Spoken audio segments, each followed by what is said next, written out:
Good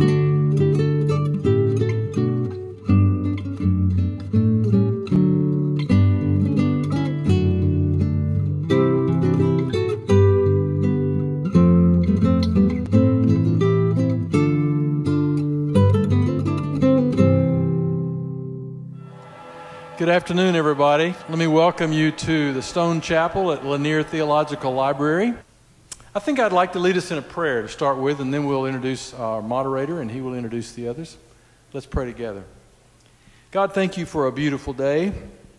Thank you for a beautiful place to meet in and to talk about important matters. Thank you for these scholars who have come to serve on this panel and to moderate. Thank you so much for their work and for all the ways in which they've contributed to education and growth and enhancement of our knowledge of the past and our anticipation of the future.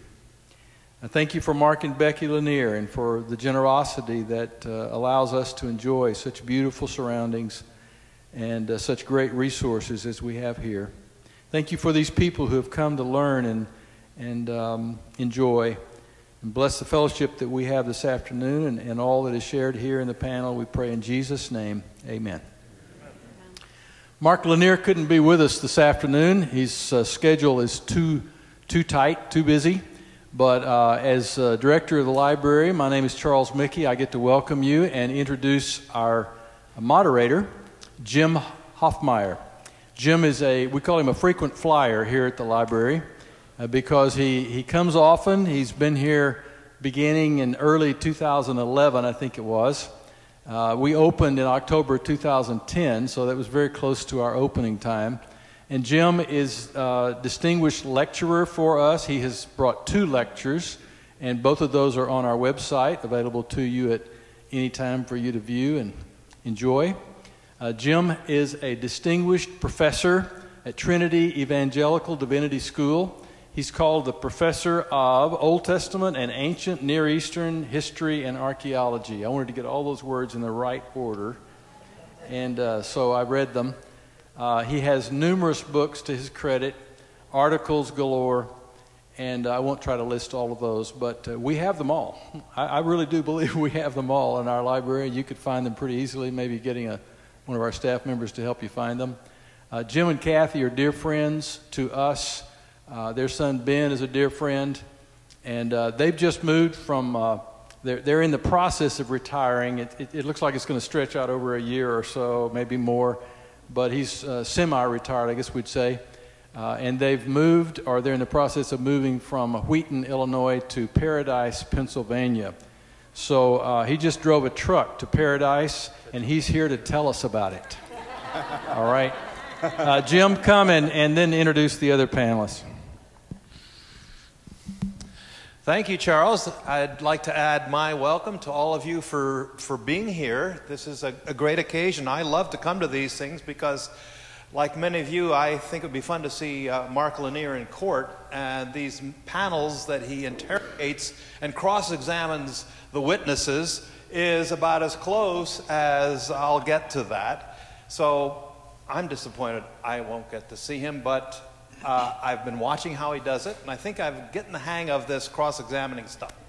So let me introduce the panel. Our focus this afternoon will really be dealing with early Christianity in the Middle East, of course. That's where it all began. And some of you think the Bible Belt means this is where it began.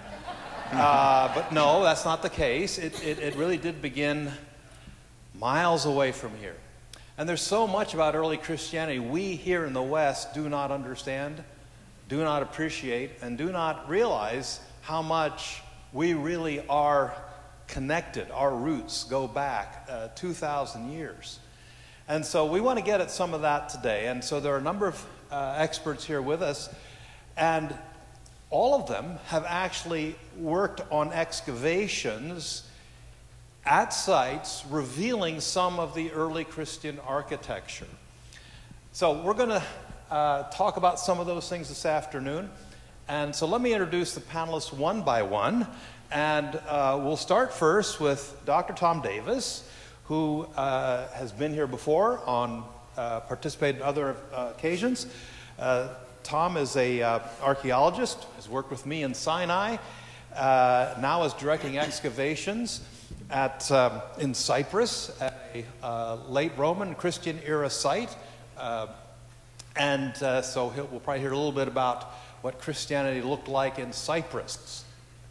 After all, Paul went there, didn't he, and Barnabas. And Tom is a professor of archaeology at Southwestern Baptist Theological Seminary. And I'd like to introduce next Dr. Charles Stewart, who is a local from University of St. Thomas here in Houston. And he is an art historian by training, PhD from Indiana University. And he specializes especially in Byzantine and medieval Christian architecture and art. Our distinguished, we're using that word. I was going to say, Charles, that was very nice of you referring to me as distinguished, but I've never had one of those distinguished titles. I thought, I went to my dean and I said, I'm thinking of retiring. And I thought maybe they'd come back and say, well, we'll make you a distinguished this. And you know what they said? He says, great, when do you want to retire? Anyway, this is Darlene Brooks Hedstrom. She is chair of the history department at Wittenberg College in Ohio. I have the pleasure of saying that she was a student of mine at Wheaton College many years ago, and she's done very well in the age department. She looks younger now than she did then.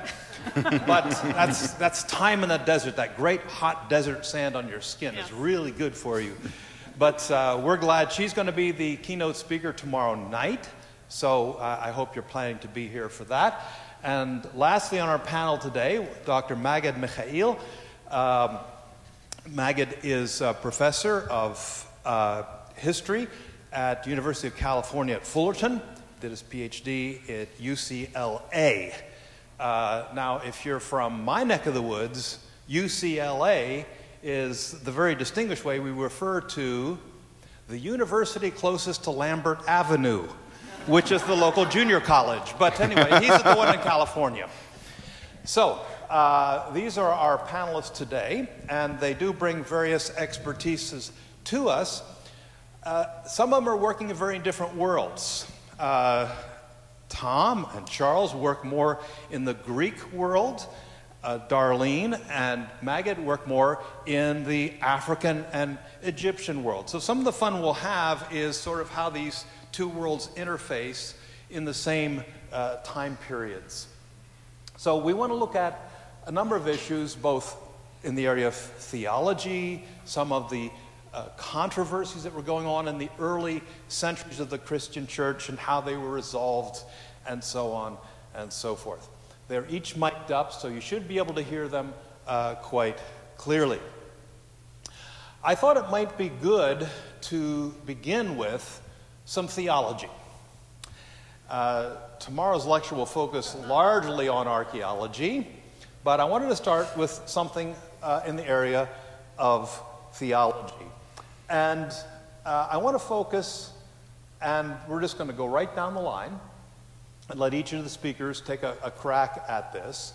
And that is, what would you say in the first several centuries of the Christian church, of course, in the Middle East, in the Mediterranean world, what were the big issues the Christians were wrestling with? Living in a Roman world, living in a Jewish world, living in a somewhat still Hellenistic world. What were some of the issues that Christians were struggling with? Start with Maggie. Well, thank you for the easy question. It's really a hodgepodge. I mean, there's theological, there's social, there's biblical, which books are in, which anything books are you out. prefer. Take whichever angle you'd like. I mean, one of the things that I find interesting is actually a little bit to the side, which is just simply cultural. You know, one of the things that's just underestimated is just how Christianity brings about a different worldview with regards to the poor, with regards to the relationship with God, with regards to something as simple as how do you pray? You know, one of the Roman prayers is that you kind of get what you deserve, the gods are just, and in their justice they give you what you deserve. So if you end up with something good, it's because you've been good. If you end up with something bad, it's been because you are bad. Within Christianity, this notion of grace, this notion of giving something that isn't inherently earned, is problematic for the wider consciousness of Hellenic and kind of Greco-Roman society. This is one of the things that they kind of struggled with, and you can find it as late as, well, the controversies about the conversion of Constantine, for instance. One of the minor schools of thought is this notion that Constantine does not convert kind of in the traditional date of the Battle of the Milvian Bridge, but he converts sometime in right about 224, 220, I'm getting my date correct, right about 224, so after the murder of his wife and his oldest son, with the idea that is populated, that he goes to all of the pagan priests, kind of seeking absolution. He feels guilty for executing his wife and his son, but the Roman priests are refusing. And it's only when he goes to these Christian priests with their forgiveness that he is forgiven and he feels kind of vindicated, and that's why he converts to Christianity. I think one of the things that's not always obvious kind of in the discussions of theology and biblical studies and what have you, just how a radical shift in perception that early Christianity kind of brings into the Roman Empire in general, that's kind of counterintuitive to what people do at the time. And even in the Coptic prayer, it has parallels in other traditions as well, but at one part the congregants pray according to your mercy, not according to our sins. From a strictly Roman perspective, that's just nonsense, because you should get what you deserve. Very good. Thank you. You want to take a whack at that, Darlene? Sure. Well, I think one of the things when I'm talking about it with my students that is helpful to kind of create the world of a shifting from a world of many religions to a world in which Christianity is dominant is the intellectual side of it, in terms of thinking about how the school in Alexandria had so many early patristic fathers who are really, I think about them as philosophers who have converted, who are kind of scrutinizing prepositions, and they're talking about what does it mean to have a nature, and is it of the same substance, and how this is broken down so that, for example, when we read the Nicene Creed, it really is a legal contract in many ways, and that this provides us with a way to think about why there would be so much confusion, I think, and questioning in the early church about who's really believing what. And another component I think about often is the fact of illiteracy, and that it's very hard, I think, for modern audiences to think about the early church as a world in which it's a very oral community, and that learning and recitation is so critical to understanding the development of the church and development of correct teachings, and how just by thinking about examples of playing telephone or gossip, that how a story can change, and so how interpretations can change through that oral transmission. And then at the same time, why the written accounts become so important. And so I think that that's something that is fascinating about this time, because it's not an immediate shift. It's something that takes centuries. And that evolution into which we can really get at and say, okay, this population is fully Christianized, is a fairly long process. And I think that thinking about how we know what we know, such as how did early Christians learn the books of the Bible? When did they figure out what books are in the New Testament and how that gets codified? That's a very long process as well. And so I think it was a very exciting time, but I think it also explains why there's some confusion about how does early Christianity actually emerge. Okay, thank you. Charles, your thoughts? Yeah, I would agree with these two views. What I usually tell my students is, as Christianity arises in the first 3 centuries, is that there is a cultural crisis, and we have to answer the question, what is culture? And I tell my students, the heart of every culture is the cult. And what is the cult? Well, it's the set of beliefs that everybody in society agrees to, And in the early Roman Empire, there was all these different cultures vying for ideas. And then you had the Roman state that was the metaculture to tie it all together. But there was a lot of conflict between who had the right ideas. And when Christianity arises, the apostles, you read the New Testament, they really focus on that Christianity is historical. There's something that happened in the life of Jesus where the supernatural came down onto the natural world. These things happen at certain places and at certain times, versus the pagan worldview, which was more mythological. So the Christian historical view versus the pagan mythological view, and there's this conflict that's taking place at the time. So in the first 3 centuries of Christianity, I see Christians going to different places saying, this is where Jesus did this miracle. This is a place where the apostles were. And churches would spring up around these different places that mark these historical events. So you could say that Christianity itself, as it arises, there's a historical identity. And I think as archaeologists and scholars here, we wouldn't be here if Christianity didn't tie itself to history like it did.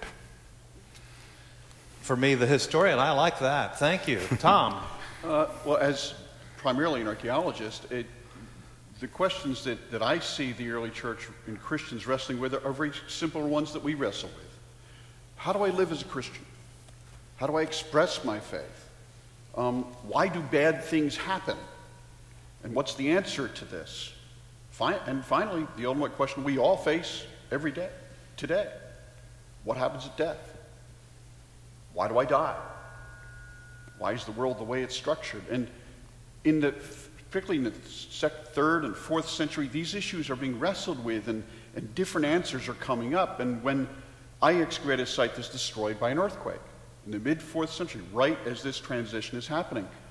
And these people have to deal with this. They lose hundreds and hundreds of people are killed in the city. And many of them, I know, from the evidence archaeologically, are Christian. So how do they deal with this tragedy, with this event? Is it even a tragedy, or is it a good thing? And this is the type of the questions that theologically they're wrestling with, impinged upon because of their daily lives. Thank you.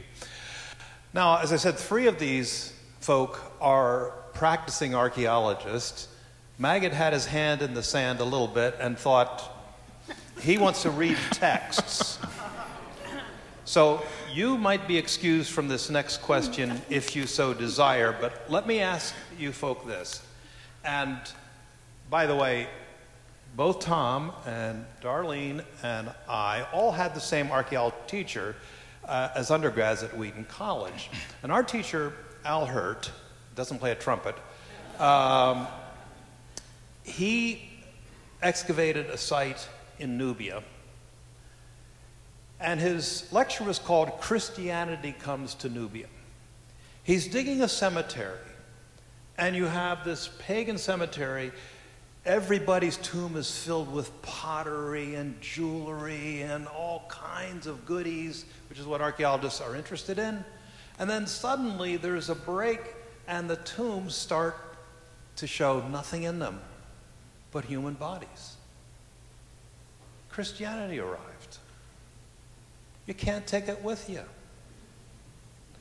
What are the ways that we see that Christianity changed the world that you all dig in? What are the things you see that says, aha, Christianity is here, I can see it in the dirt? We're so used to thinking just in terms of, well, I can read the Bible, I can read the book of Acts. But there's so much we don't know about the lives of Christians that we learn through archaeology. So, we'll start with Darlene, since you're up to your elbows in that sort of stuff, and we'll work this way, and then we'll let Maggot give a response from his textual side, because the texts themselves are an important witness to the coming of Christianity. So, go ahead, Dar. So this is a critical question of how do we know this, because it's often linked to that follow-up question, which is how soon did the world become Christian? And I think it comes in small ways. It comes with things such as wearing an amulet, wearing a necklace that has a cross, or having a ring that has a Christian symbol on it. It comes in naming of children. So, for example, from Egypt, we have papyri that have letters in which individuals have given their children Christian-sounding names or expressions or words like grace or peace, rather than the ancient Egyptian or the Hellenized Greek names. And so that's one of the ways that we can see it in terms of letters that are found in trash pits. We also can see it in terms of the decorations that people put in their homes. The Roman Egyptians used to have wall paintings of the Egyptian gods and goddesses on their walls. A very famous one is Isis nursing one of her sons. And later on, we can see that this is replaced with an image of Mary nursing Jesus. And so it was something that was very natural for Egyptians to understand that relationship between a mother and a child in Christianity. And so those kinds of things become very tangible within the home. And then, of course, we start to see eventually by the 5th century monumental church architecture, sometimes happening in the same place where the Egyptian temples were, but often in new places, in places that the Egyptians were no longer building. So there's some very big things, and then there's also very small things, and together they create a very complex portrait of how it starts to come together. Yeah, the personal name side of things is very interesting, because this is something that throughout the Near East, even in the Bible, you can detect something of people's religious commitments based on the names they give their children. So that's a very important one. Yeah. Charles, what would you add to that? Yeah, one of the first early Christian sites I've excavated when I was a student was in Ireland. And the whole transition from an Iron Age culture to a Christian culture almost took place within a 100-year period. And what happens is, in terms of burials, the Iron Age pagan culture would cremate their dead. And then with Christianity, they would bury their dead, and they would always they would orientate the human body literally, so it's oriented towards the sun, towards the east. And the reason why they did that was because in the book of Acts, when Jesus ascends into heaven, the angels say, as the Son of Man has gone up, is the way he's going to return. And so you bury the dead pointing to the east because of that promise that Jesus would return, and that was the symbol of eternal life, to be buried as a Christian. So within archaeology, we can really see this profound change in burial customs. And like Darlene said, we also start to see places that that were previously unsettled. All of a sudden, there's a little church there, and around that little church becomes a village. Usually, this is a monastic context throughout the Middle East. We see that in Ireland. We see that in early medieval France and in Spain. And so, what happens is, as Christianity is growing, they're moving away from the cities. The cities are a hub of evangelization, and then they're in a way running out of real estate and moving into the countryside. In fact, our term pagan comes from the Latin word paganus, which means people in the countryside. And that idea is that Christianity first started in the cities and then spread out into the countryside. And in the Middle Ages, there's still remnants of paganism out in the countryside. So I think that's how we see it in some ways in archaeology. What do you see in Cyprus, Tom? Well, as I said, I'm digging a site that is a frozen moment in time in the middle of the 4th century. In the cemetery associated with this site, you see this transition starting to occur. It's a mixed community. There are clearly pagan burials, and there are some that might be Christian. They're simply with nothing in them, or maybe occasionally personal jewelry, and that's it. In the city itself, where the earthquake hits, we found some sets of human remains of folk who were killed directly in the quake. And in one case, rather dramatically, there was a family that was next to a doorway. The mother was trying to protect a very young child. The father was trying to protect those two, and he's killed directly by a block that shattered his head. On his finger was a Christian ring with a Chi Rho on it and an Alpha Omega. We knew it wasn't just a political symbol. Sometimes the Chi Rho is a political one about Constantine. But with the Alpha and Omega, it's a Christian statement. And this is before Christianity is the only legal religion. This is when it's a mixed world. But here, dramatically and graphically, is a Christian family and the love of Christ, where the Father's protecting his family. So those are things that you encounter in archaeology like this, and it shows that shifting world. There's a mosaic floor from the site built very soon after the quake, which records that before the city had been protected by steel, diamond, and bronze. Now it's protected by the symbols of Christ. So right there on a floor, they're making a statement. Who they're going with now. Who's going to protect them? It's no longer Poseidon, no longer Apollo. It's going to be Christ. Maggot, anything from your end of things? Well, just to kind of tack on what Charles was mentioning regarding the reorientation, because that is important. In addition to the graves not having material objects, the whole bodies are reoriented now toward the east. It's really the foot towards the east and the head towards the west, with the idea that as the second coming is taking place and Christ is coming from the east, these individuals at the resurrection are standing up to receive him. And that, just as a kind of the last thoughts of somebody's life is important.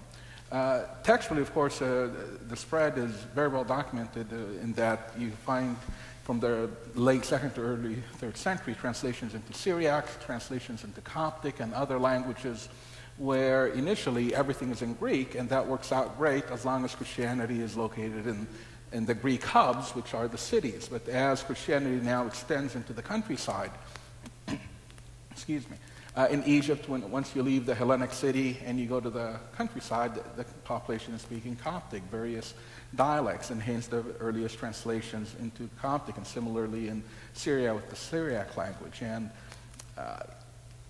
in itself, I think this is a very important testimony about the thought of early Christianity, because, and this has various manifestations in all later Christian traditions, but my reading of it is that early Christianity, when it comes to language, is extremely liberal.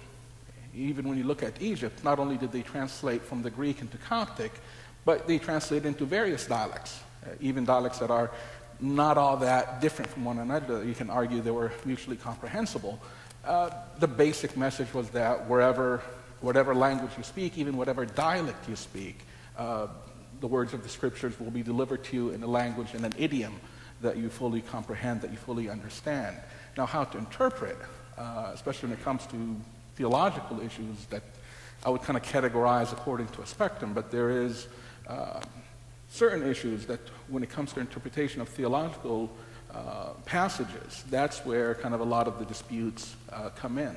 But as far as presenting the words of the scripture to a population, even an illiterate population, as Dar was saying, it was always in a dialect, with the idea that when they meet at church, all you need is one person who is literate, because that person now is going to read it to the 100, 200, 500 who are in church, and they will hear the words of Scripture that way. Okay. Now, I'm intrigued by the fact that in Egypt, you go to many of the great temples. And I'm sure many in this room have taken a tour of Egypt. If you go on somewhere like Karnak Temple, and you're looking up these huge pillars, and all of a sudden you see a painting on top of the hieroglyphs, and there's a haloed saint looking at you. And suddenly you realize, hey, this place had Christians in it at some point. What's going on there? Are we turning pagan temples into churches? Do we know what's going on with that sort of thing? And do we have something like that going on in your world? But let's start with Egypt. Yeah. Well, Shunuti has Shunuti Batrip is a 5th century monastic in Upper Egypt who has a very long career. He lived for 112, 116 years or so, and it's these dates are often kind of circulated in early literature, and you kind of have to take it with a grain of salt. Fortunately, in this case, Shenuti's career is very well documented, so we know with pretty good certainty that he definitely lived well over 100. And he delivers a sermon at the dedication of a temple that became a church. And much of the symbolism he is playing on is that whereas demons and death was worshipped before, now Christ, light, and life are now worshipped, with the idea that the Egyptian gods, according to much of the early monastic literature, the Egyptian gods are nothing more than deceptive demons who were kind of trapping the Egyptians in their mythology, with Christianity bringing the light of the truth. And hence there is something to the reclamation of these temples, but also the simple use of the material, which has a long, long history in Egypt, not only with Christianity, but prior with kind of looting older temples for newer ones, but especially later on with looting churches and monasteries to build mosques and the like. But a lot of cathedrals and monasteries, if you kind of look closely, you'll see building pieces of older temples. So they're reclaimed, in some cases as is, and in other cases as building materials. So, Dar, is this glorified recycling or is it triumphalism? Yes, so that's a good question. And personally, I would side more with recycling, glorified recycling, because a lot of what you see is that the temples have gone into disuse. And so this is true throughout the Eastern Byzantine Empire, that these monumental structures that are made out of reliable stone, that are often with fully intact roofs, that it is prime real estate that is in fact not being used. And while there are some that are kind of hanging on, some of the temple complexes, it is something in which there's a practicality to the reuse of these monuments. And you can see it by, to use the example from Thutmose III's hall there at Karnak, where you have these images of saints at the top of the columns, still well preserved under a fully intact roof made of stone, that they are high up, and the floor level would be much higher than it is now, because archaeologists in the past purified the temple back down to its original floor level from the 18th dynasty. But when it was reused as a church, the floor level was much higher. And so that sense of what that space was used for, who was using it, has diminished. And we know also, if we use Shenouda again, we also know from him and other monastic writers that the ability to read any of these texts that were on the wall was lost. And so they had wild interpretations about what were the Egyptians saying and what did these things mean. And so they had available ideas in terms of seeing them as demons and seeing them as deceptors, but then the sense of presence, of sort of occupation, if you will, or displacement of demons just by the mere presence of Christians was something that was fairly prominent. Okay. So interesting. So there's a sense of this is good, great building, it's standing, it's not being used, sort of become religious squatters. And okay, all right. Do everything like that going on in the Greek world, Cyprus, the gentleman here? Are you seeing that kind of thing going on in your world, or are things different there? Charles? Well, let me just say one thing about Christianity. One thing that makes Christianity different from other religions is that when you read the New Testament, St. Paul is interpreting the entire Old Testament in the light of who Jesus was. So Jesus becomes the key of interpreting everything, all of nature, all of culture. And if you can take the Hebrew Bible and see it in a new light through the eyes of Christ, you can do that with any culture. You can go to the Egyptian culture and look at all their myths and all their religious structures and reinterpret those ideas in the light of Christ. You could do that in Persia. You can do that in Rome. You can do that everywhere. So, for example, I'm an art historian, so I have to use pictures. So let me just show you an example of this, something like this takes place. So in Egypt, you've all seen this symbol before. This is known as an ankh. And in Egypt, this is a symbol of life. Well, in Christianity, similar ideas are used for the name of Christ, the Chi-Rho, and the wreath that symbolizes the victory of Christianity. So it is a kind of triumphalism. And oftentimes that wreath is on top of a cross like this, and it looks very similar to an ankh like this. So if you go to some Coptic churches today, you might see the use of the ankh, which is the symbol of life. Now, you go to a pagan temple, it's pagan. But a Christian could look at this and say, this is pointing to the future when the truth of Christianity would come.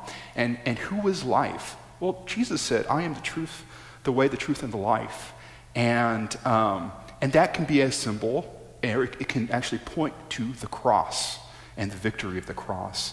So I think Christians are actually reinterpreting their culture, their past culture, in the light of Christ, just like the Jewish Christians did. Mm-hmm. Yeah, and I thought you were going to pull a picture out where we have a number of Ankh signs in Egyptian temples that have actually been touched and transformed into crosses. Yeah.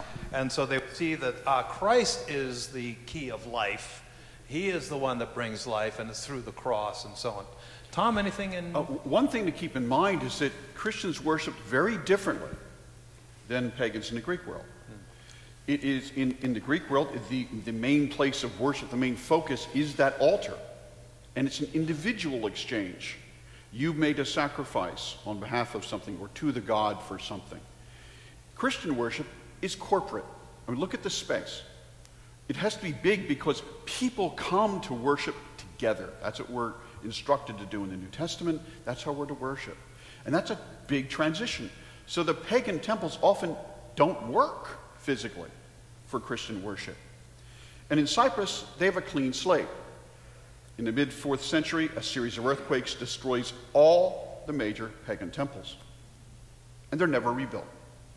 Within the next generation, you see churches popping up, and by the 5th and 6th century, there's more than 200 on the island. But most of them, with the vast majority, are built in new places. They're built directly in the cities, or they're built on the shorelines, built in places where pagan temples are not, because the worship needs are fundamentally different than what you need for pagan worship. And also in Cyprus, it seems to me they sort of leave the temples there. They raid them for materials. They recycle them, as it were. But they're with only very rare occasions are they actually reused for Christian worship. This is in some ways peculiar to Cyprus because the nature of the earthquake history on Cyprus. But here's this catalyst from the natural world. They would, of course, see it as a supernatural catalyst, God intervening with an earthquake, or if you're a pagan, Poseidon shaking the world, that causes them to step back and say, wait a minute, we're going to be something different. And that's what you see physically in the landscape. Okay. What I'd like to do is take a little bit of a diversion in a slightly different direction. And that is to get back to the origins of Christianity in the respective worlds represented here. And one of my great disappointments with the book of Acts is that it takes the gospel and it goes north and then into Europe. We need a book of Acts that goes from Jerusalem south and east. We don't have that. So this is where the secondary literature or the non-biblical literature comes in. This is where archaeology comes in, and so on. So beyond knowing, these are two things we do know from the book of Acts, and this is focused on Egypt now. Number one, that converts to Christianity came to Egypt shortly after Pentecost. Acts chapter 2 indicates that there were Egyptian Jews at Jerusalem who became Christians. F.F. Bruce, many, many years ago, suggested that probably those were the first to bring Christianity to Egypt. When we get later on in the book of Acts, chapter 18 or 19, suddenly there's this guy, I don't know what to call him, a traveling preacher, missionary named Apollos, who's from Alexandria. And he's going off preaching in what is today Turkey. What's going on in those years between Pentecost and before we get to the end of the book of Acts? Can we say anything more about Christianity in Egypt in that first, say, from AD 50 to AD 100? What do we have? Anything? Or do we have to go to the 2nd century? What does it look like? What are the traditions in Egypt? Maggot, take it away. Well, I mean, this is kind of one of the big problems in academia in general, trying to uncover what is happening in Egypt during that period. I think certainly Christianity comes to Egypt early. The pattern in the book of Acts is that Jews who believe that Jesus is the Messiah are going to various synagogues around the Mediterranean, telling their fellow Jews, hey, the Messiah is here. And Alexandria at that time had probably the largest Jewish population around the Mediterranean, save for Jerusalem, till the year 70. So the contact must have been early. We can prove that in various ways. Berger Pearson had done a great job in actually kind of unpacking the account of St. Mark, and which is often referred to as a legend and what have you. I mean, it's an account that goes back probably to the mid-2nd century. It's 3rd century documented. And there, it's clear that even though the account doesn't want to come out and say Christianity comes or starts off in the Jewish community because of later tensions between Christians and Jews, that implicitly it is there. The location that it names for the first church in Alexandria is in the middle of the exclusively Jewish quarter. The name of the first convert, Ananias and Hananiah, I mean, this is a Hebrew name, not a Greek name. This is one of those deals where the Hellenists would not name their son a Hebrew name, while many Hebrews or Jews would have double names or even Hellenic names. So even there, if we look at it just from the account of St. Mark, it still kind of points to Jewish origins of Alexandrian Christianity. Now, the gap that we have then kind of goes forward to the 2nd and 3rd century, where the debates about the nature of Christianity in Alexandria. And one of the slightly frustrating things is that even on a casual level, people know the Nag Hammadi library and the Gnostic material, and Gnosticism is definitely associated with Egypt. But there's two very important footnotes that need to be there, if not in the main text, if you will. One of them is that Gnosticism is not exclusively Christian. You do find Gnosticism in various other traditions, including Hellenic Gnosticism and Jewish Gnosticism.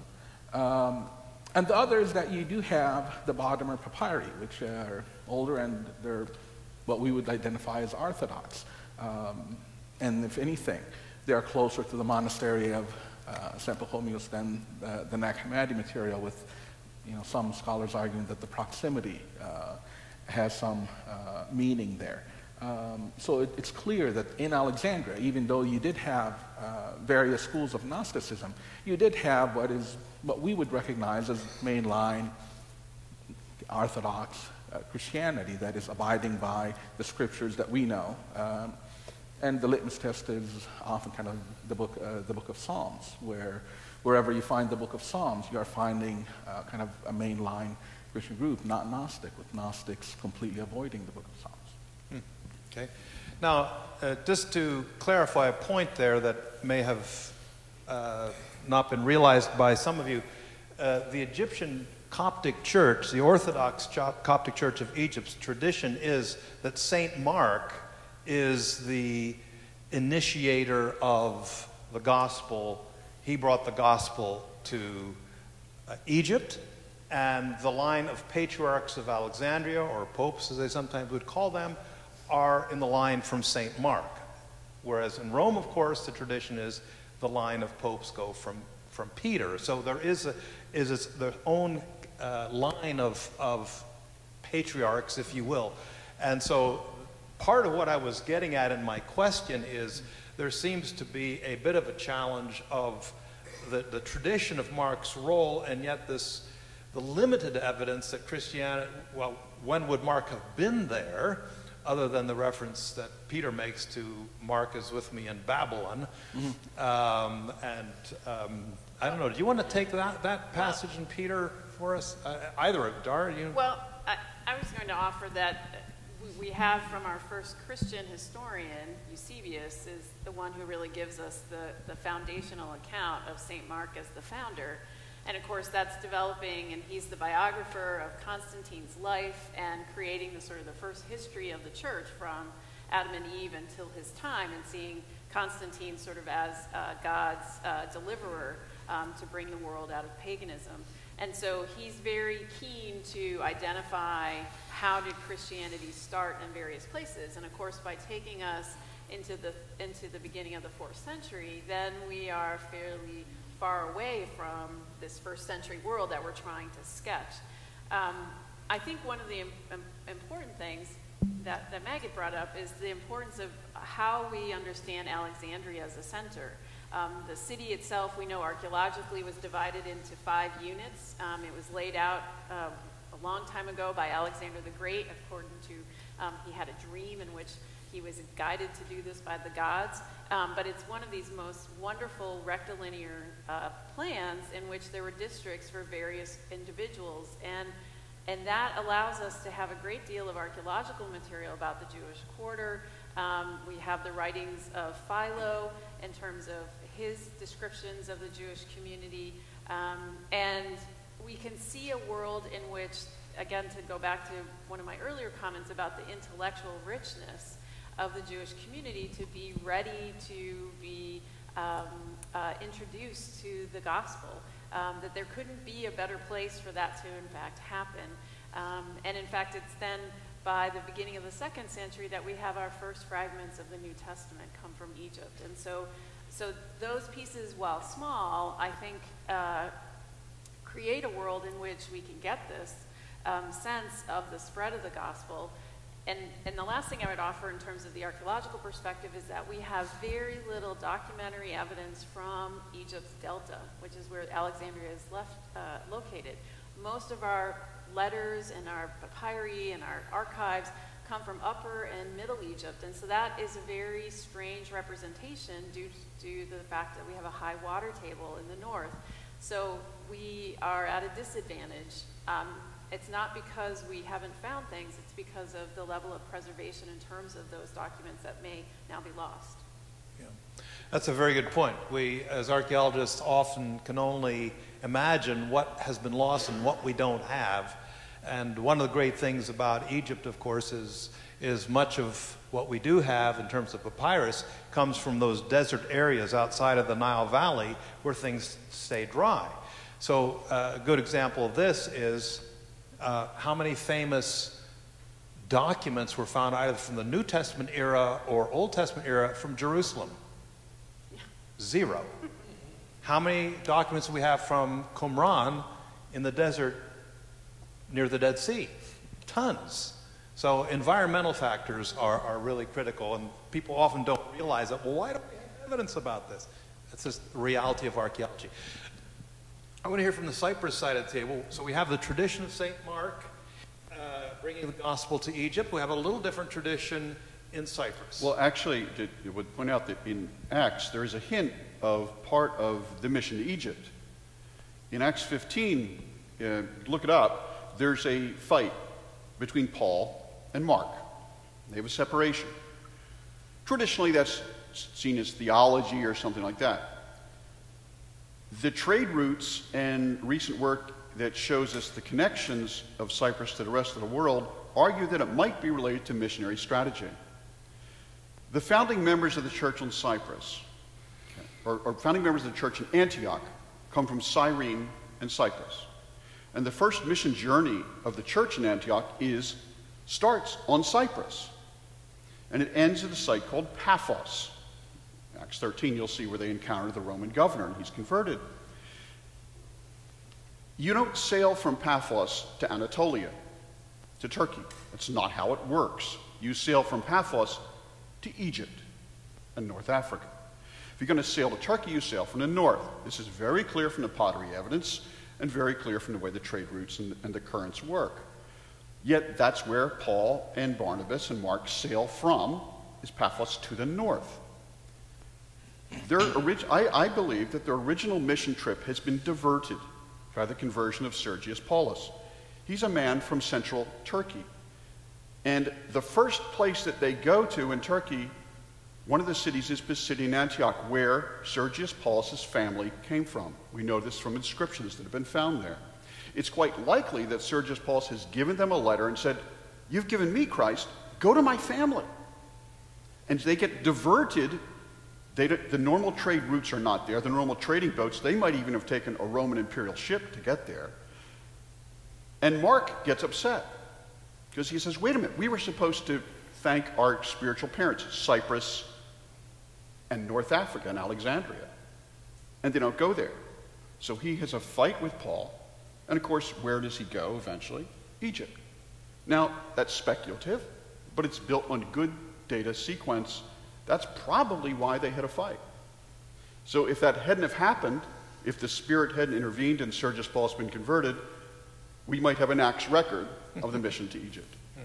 Interesting. Thank you. Anything more on Cyprus and Well, early Christianity? it's important to keep in mind that for the first, you could say, since when Christianity was legalized by Constantine, there was something called the Penn Turkey, or the Rule of Five. There was 5 cities that had apostolic foundations. You had Rome with St. Peter, you had Alexandria with St. Mark, you had Jerusalem with St. James, you had Antioch with Peter again, and then you had, well, they included Constantinople because it was the capital at the time. If there wasn't an earlier tradition of Mark being in Alexandria, then Alexandria wouldn't be accepted as one of the pentarchies, one of the churches that had this moral authority founded by one of the disciples. And so just that tradition itself gives credence to the idea, even though we might not have archaeological evidence, we do have this sort of political evidence that they saw this as a very, very early tradition. I also wanted to mention that, think about the Great Commission. One of the last charges Jesus gives the apostles is to go, therefore, preach the gospel, baptize all nations, go to Judea, Samaria, to the ends of the earth. So we believe that the apostles did evangelize the Mediterranean region, but their disciples went out to the other parts of the world. We don't have, different regions have different traditions of how Christianity came to them. Both Tom and I work in Kazakhstan, and we work along the Silk Roads, and it's quite clear that Christianity within a century went into the Far East. There's a group of Christians in southern India called the St. Thomas Christians, and according to their tradition, St. Thomas the Apostle, doubting Thomas, ended up in India, and you go to their churches, they have their own traditions, and archaeology there is actually establishing this is a very, very early tradition. Before we thought this was a medieval presence, but now we're discovering that actually it has an earlier tradition. So it's something that archaeology can shed light on. The chances of finding a new book about the early Christian missionaries is probably 0, but archaeology, we can actually go in and dig up homes, dig up places, dig up graves, and come up with new data that will completely change how we write our history books. All right, another little, yes, Maggie. Oh, just a little footnote, just so that I'm not excommunicated when I get back home. I'm trying to walk a very fine line here. But just a St. Mark tradition, it's definitely within Eusebius, but textually it can be traced back to Julius Africanus, and from there to Origen, and there's a very likely reference also in Clement, so that takes us well over a century prior to Eusebius. Okay, well, thank you. You're going to hear more about Egyptian Christianity tomorrow night. Some of you know, maybe it's actually come out, but the oldest fragments of the New Testament were found in Egypt. Something else that Egypt gave the Christian world is monasticism. If you know any monks, their spiritual ancestors came from Egypt. So, Darlene and Maggot have spent time actually working in that world, discovering it, exposing it. What's behind monasticism? Tell us about Anthony and this whole movement and why it's significant and so on. Okay. Well, that's a question that scholars ask all the time. So there's not an easy answer to that, but there are many answers, and they're all very interesting stories. So, of course, on the cynical side, there's the idea that there were all these Christians who decided to run away from paying their taxes. I don't know if anyone's felt like that during tax season, but I don't think that's really why people would stay in the desert for 40 years at a time, is just to avoid taxes. But that was one of the theories for a very long time. Another theory is that individuals that did this became mad, that Christians kind of lost their minds. And that had held sway for a long time because of our perception, I would say, as the scholarly world, about why people would live on the fringe, which is where a lot of these monastic communities were found. And yet, more studies, and in particular, what I have worked on recently, is calling into question that idea. So that St. Anthony is somebody who is not really the first father, although he gets the title of the first father, because his story was written about by a bishop from Alexandria. Athanasius writes this story about him. And there's lots of complications about why a bishop is telling the life story of this monk who is living by himself, and sort of his cult of personality, that people want to be near him and they want to benefit from him, and why Anthony then becomes such an important figure. But if you look at how Athanasius tells the story, Anthony actually seeks out another monk. He seeks out some other man who has started to live on the fringe of a property by himself. And so the monastic movement, when we look at it sort of with a broader historical lens, is one in which we see trends of Christians asking themselves, how do I live? How do I follow God in a world in which I can no longer offer myself for martyrdom? How do I show my devotion to God? And how do I separate myself from the noise of my family, or the noise of the obligation to have to get married or have to have children? Can I have a life where I live alone, just in devotion to God? And then this becomes a very popular choice because it allows for individuals, both men and women, to live in communities with their own gender, and to pursue their passion for God with other like-minded people. And in order to do that, you have to live in a new place. You have to sometimes separate yourself. You have to run away from your family sometimes. We have stories of monks, both men and women, running away, and their family members desperately hunting them down at monasteries, saying, is my child hanging out here? And so there was a real kind of passion for some of these things. But it was also a space in which you could pursue your intellectual life. So monasticism attracted both the very poor and the very wealthy, and everybody in between. And so there's a longevity to that attraction that's not just in Egypt, but it sort of develops in the Eastern Mediterranean sort of simultaneously.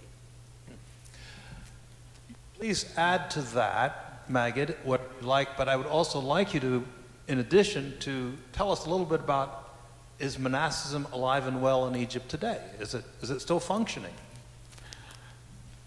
Well, to continue with what Dar started off, I mean, it's definitely a phenomenon in the Eastern Mediterranean, and the evidence for Egypt and Syria is neck and neck.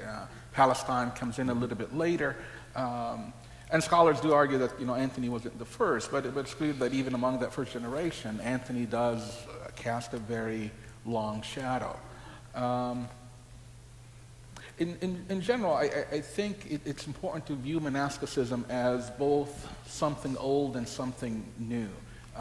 One of the things that is often overlooked, especially kind of in contemporary Christianity, is that early Christianity does have a very strong ascetic streak. All-night vigils, remaining celibate for an individual's whole life, fasting for long periods of time. These are not things that were invented per se for Christian monasticism. These were things that can be traced much earlier. What is unique with Christian monasticism, and what Anthony kind of gets credit for, rightly or wrongly, is kind of combining this with this notion of retreat also, that you are kind of now being segregated to some extent from the world, which oftentimes is actually much more ideological than actual. A lot of monasteries are clearly in contact with the nearby villages, with nearby fields and the like. We mentioned Shinuti, the 5th century monastic figure, a little bit earlier. And Shinuti, every Sunday, he would have the villagers coming and hearing his sermons after the liturgy. There is something once you kind of get into this notion that your Christianity has these aspects already existing there, and not to get overly romantic, but there is something about the simplicity of simply working and praying and offering one's whole being to God. I mean, even the monks, not all of them lived up to all of the great expectations, but even their work, the way they kind of perceived work was important as a means to an end. I mean, it fulfills the biblical prophecy, St. Paul, whoever doesn't work should not eat. But in providing for themselves, especially in the Egyptian context, it was front and center that what they earn, they provide for themselves, so they are not a burden to anybody, but also that a significant portion of that, anywhere from 2/3 to at least a half, is given away to charity. And one of the ideas behind work is that how am I going to provide for widows and orphans if I don't have an income? I need to work in order to be able to give charity. And the merging of work and prayer together, so that there is a simplicity there that, and again, the notion of offering all of this voluntarily to God as a personal sacrifice. There is something to it. As far as today, definitely in Egypt, there's been a monastic revival since the 1960s. The numbers, I'm forgetting the exact numbers, but in many cases they're almost tenfold, where you have monasteries that had 3 or 4 old monks now having 80 or 90 monks. The largest ones tend to be those in Wadi Natrun, which is kind of ancient Sketis, right in the heart of the delta, I guess. It's between Alexandria and Cairo in the desert, yeah. And you have, the writing of the late Pope Shenouda, who was patriarch for well over 40 years, popularized the ideal. But also the writings of Father Metta Meskin, Matthew the Poor, who is may not be kind of a known commodity to in the West, but those that are kind of into monastic studies and current monastic spirituality. Father Matthew the Poor is one of the main monastic authors, and you can kind of see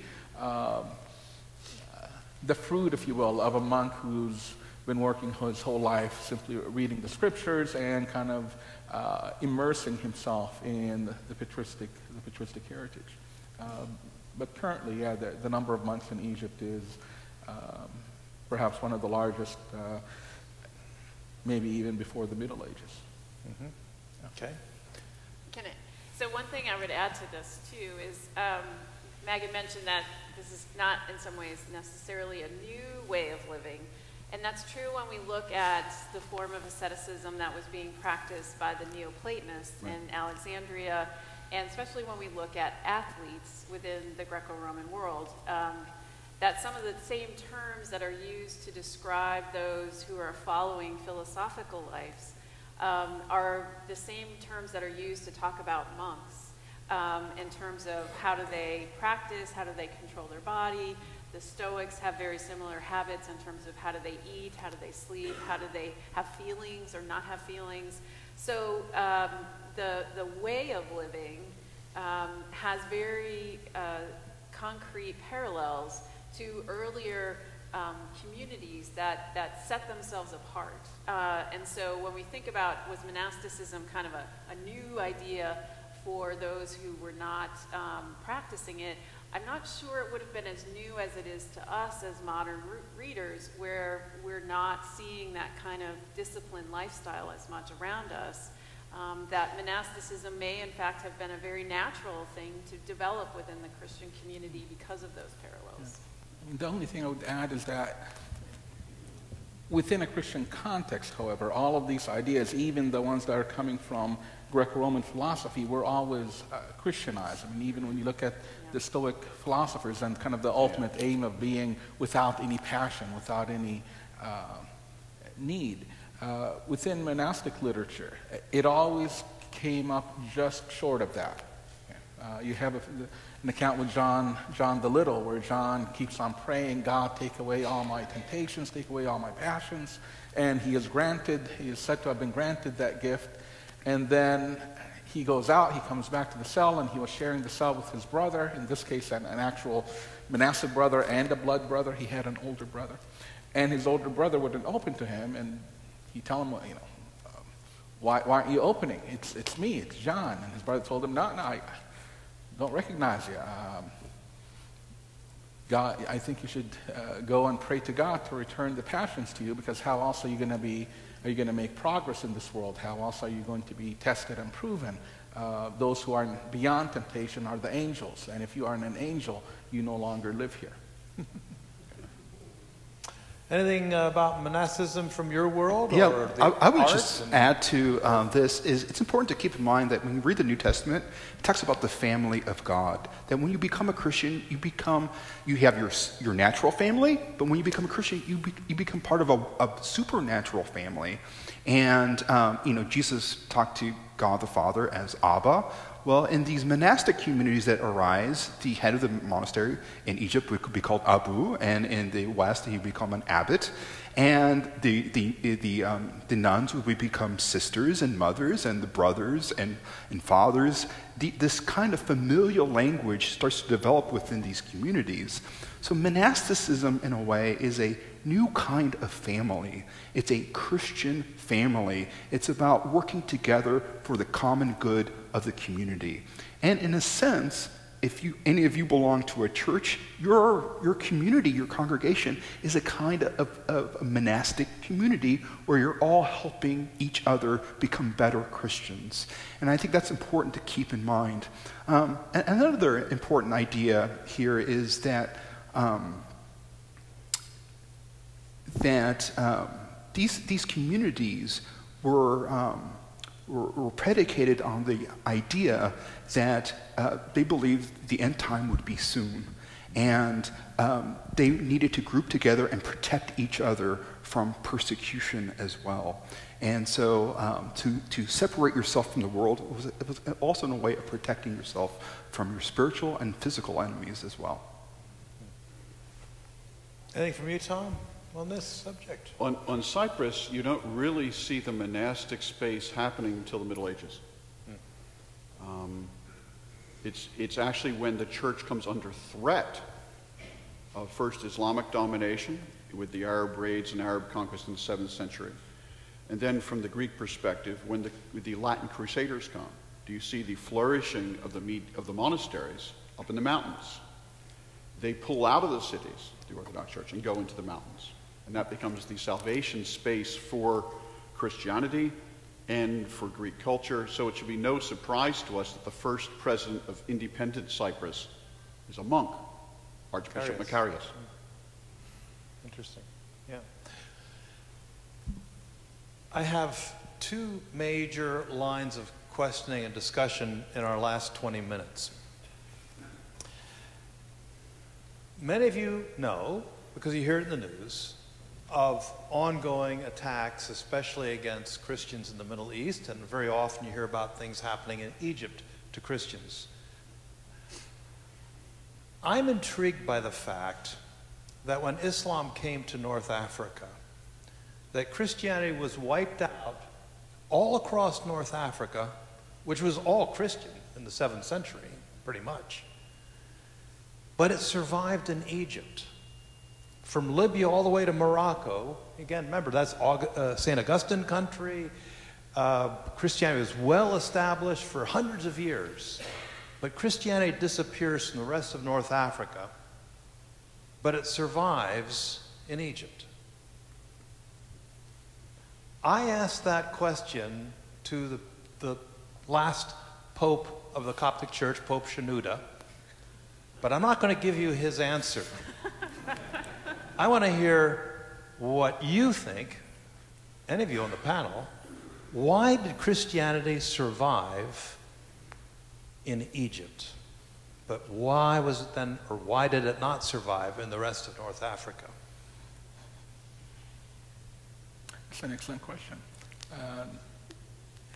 I mean, it can be looked at from several perspectives. The smart aleck response, Copts are stubborn. They're very stubborn. Yeah, for clarification, the word Copt simply means Egyptian. Okay, the word Egypt, Kupt, okay, that word derives from the old name of the temple of the god Ptah in the capital city of Memphis. The temple was called Hukupta, Auguptus, Egypt. So Copt. Every time you say that, you're referring to a pagan deity named Ptah. So, but anyway. Yeah, but from the Arab conquest on, it's really kind of Egyptian, and then because most of Egypt was Christian, it becomes synonymous with the Egyptian Christians. It can be looked at from a biblical perspective. I mean, you have the patristic interpretation of Isaiah that there will be an altar for the Lord in the midst of the land of Egypt, and it cannot be a Jewish altar, of course, and it's since the patristic era has been understood as a Christian altar, and hence that testimony has to be there. There is something to be said for, oddly enough, in my mind, the generations that lived in the 13th, especially the 1400s. Because in my mind, what really kind of makes Christianity in Egypt survive until today is the perseverance of those generations. Because this was one of the darkest points in history for Christians in Egypt. Much in Egypt was going the wrong way to begin with. The economy was in decline. There's tremendous political violence and uproar, which affected all Egyptians, Muslims, and Christians alike. But throughout that period, the Christians were habitually scapegoated for all the problems. This was where you find, incidents of mob violence and the burning of churches and the looting and burning of Christian quarters in the city every 5 to 7 years. This is the period where you find the discriminatory edicts constantly being reissued, what are called the debasement regulations in Islam, those that not only increased the jizya tax and the like, but the ones that decree that Christians and Jews cannot ride horses or cannot ride a donkey when there's a Muslim present, or that the men have to ride side saddle. They are not to ride animals as their Muslim peers. They have to have their heads lower than the tax collector. And a whole host of edicts that are just meant intentionally so to make it difficult for Christians and Jews to survive in Egypt. And Egypt has always had a significant Jewish minority until Nasser and the modern era. And just kind of putting up with all of that. It comes down, in my mind, to that generation. Okay. Dara, do you have anything to add to that? Well, when I think if we have the wide expanse of North Africa in the West has its own challenges with the Vandals, and they experience a very different type of challenge that then is followed very quickly on the heels of the Islamic conquest. And I think that there is greater disruption that takes place in the West versus the continuity in the East. And I do think a lot of it has to do with the strength of the Byzantine Empire as the Muslim world starts to slowly take over the southern provinces. And that continuity, from my perspective as a historian, when I look at this question, is that the Muslims learn from their Byzantine partners about how to rule and how to manage diverse empires. If anything, the greatest achievement of the Islamic world is the fact that they so quickly established an empire without a lot of significant experience with how to do that. And so I think that Egypt itself, because of its own infrastructure, is something that allowed for the preservation of Christianity and the thriving of monasticism in a space in which it could not have happened elsewhere. And I think that's also why Syrian Christians, for example, found such kinship with their Egyptian partners, in part for how they shared a common theology as well. But I think that experience of living under Muslim leadership allowed for their communities to thrive in a way that was not possible in the Western sections. I could add something. There's a Cypriot saint named John the Almoner. He's from Amathus, a site on Cyprus, a little stiff. And he, it happens with archaeologists and these, but he is becomes the archbishop or the bishop of the Orthodox Church in Alexandria. And this is right before in the early part of the 7th century, about a generation before Islamic conquest. And he shows up, and it's a very rich church, it's a very rich sea. It has ships, it has merchants, it has... this is told in his story, so we don't know truly if this is true or not, it's his hagiography. But he shows up and he says at the first meeting of his churchmen, I passed Christ on the way here and you're not taking care of him. He passed a beggar in the street. And he insists that the church sell half of its property and get involved in caring for the poor and caring for the downtrodden, caring in the prisons, in the hospitals, building hospitals. And according to the hagiography story, again, this is a Cypriot version of this, when he comes, there's 4 active, he leaves hundreds of churches newly founded because of his witness as to what a Christian truly is. So to the Middle Byzantine world, looking on that, they saw the survival because of the witness that the church was. Again, it's an outsider's perspective. It's interesting. And it's also possible that Christianity didn't die out in North Africa. We just don't have any text that supplies information about these Christian communities that might have survived. What we're discovering in the Central Asia is that Christianity continued in Persia and in Central Asia up until the 16th century.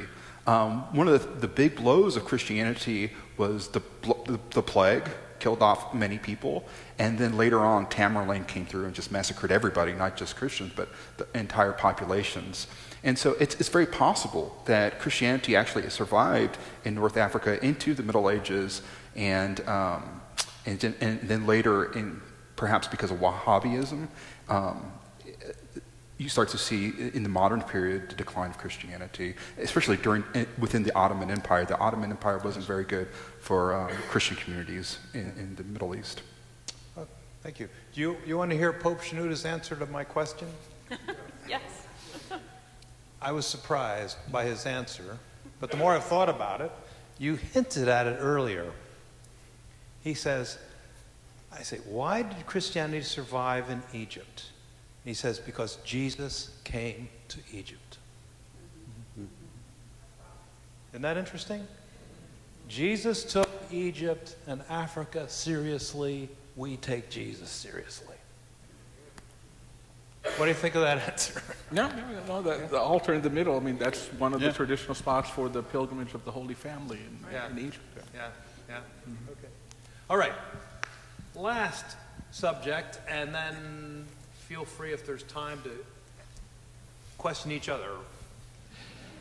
What we've just touched on, very briefly here, is the issue of Christians and how they have suffered, been martyred, really, well, in Egypt certainly since what, about 2002, Septimus Severus, era of Diocletian, and then on, ever since Roman times, Christians have suffered, martyred. And one of the things I think the church in the Middle East has developed is a really good doctrine of suffering. We're not very good about suffering over here. We don't like suffering. I don't like suffering. Who does?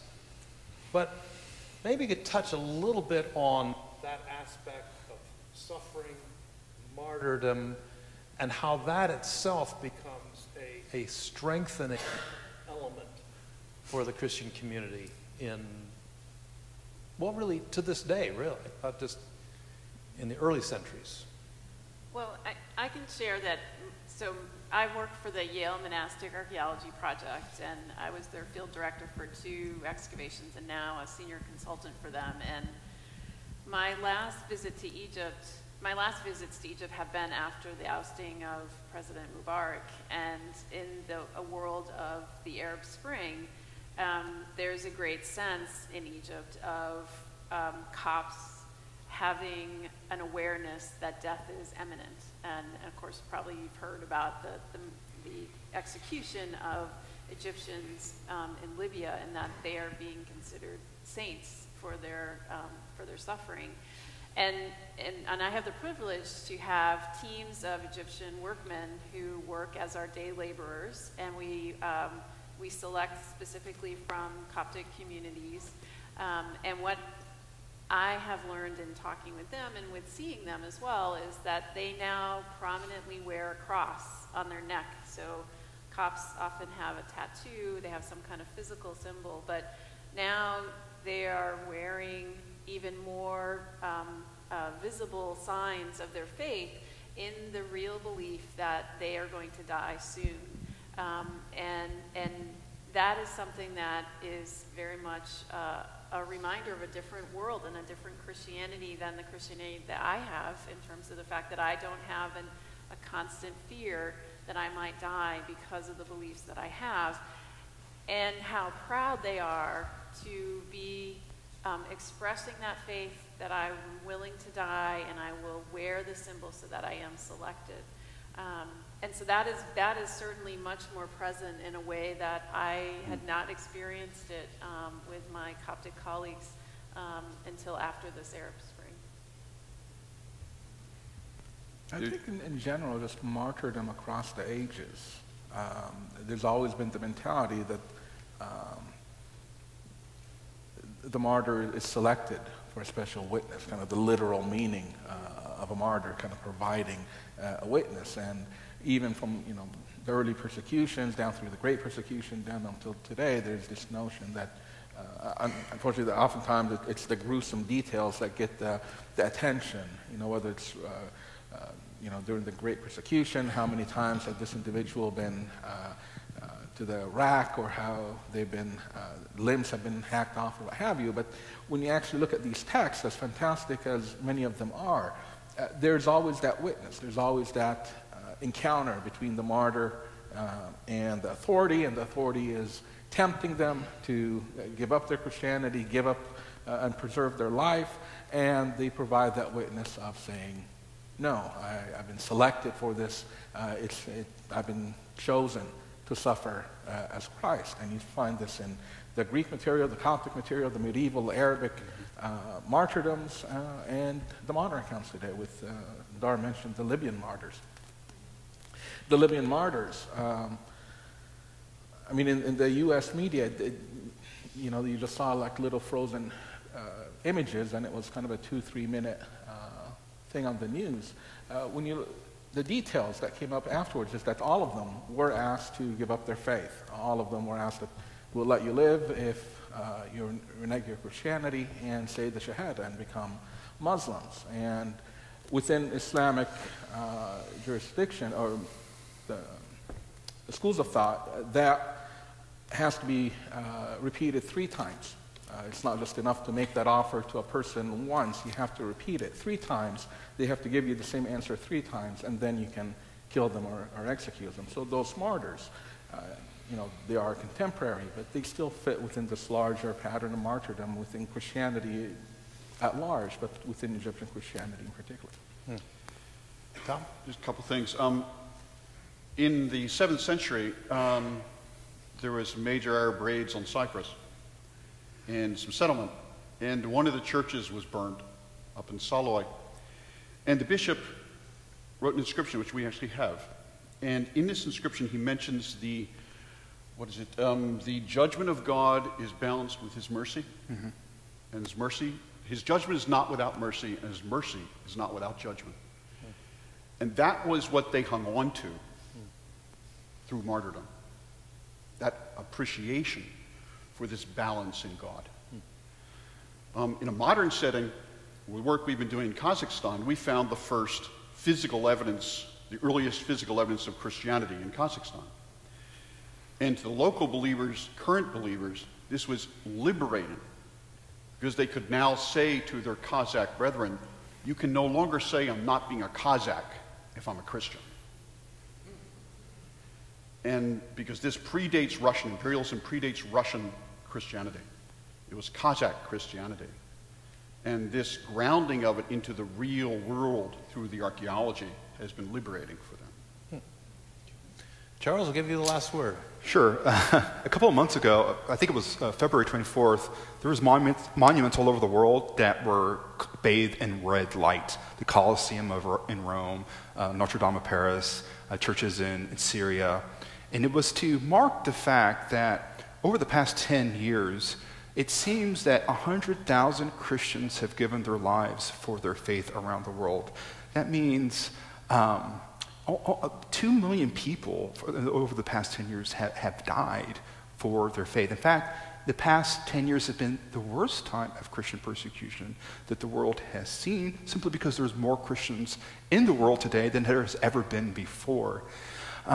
It's important to keep in mind that the very first Christian who died was Jesus. He died for his faith, and then the apostles also died, except for St. John. They died. Remember, the term martyr means witness. They bear testimony to the faith that they have.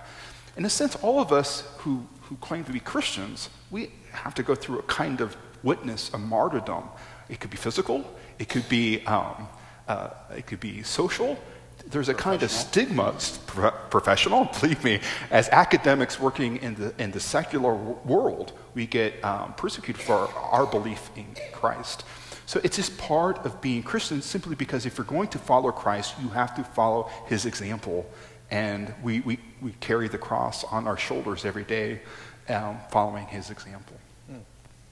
Well, thank you, each one of you, for your participation. I just want to wrap this up by saying, hopefully this has given you some sense of the legacy that we as 20th century North American Christians have to look back on. There's so much we can learn from those brothers and sisters who went before, many of whom who paid the ultimate price, and also hopefully in your thoughts would be to be much more considerate and prayerful of Christians who today are suffering around the world for their faith in the Middle East, parts of Africa, Asia, and so on. So hopefully this has given you a little taste of the rich legacy that is ours.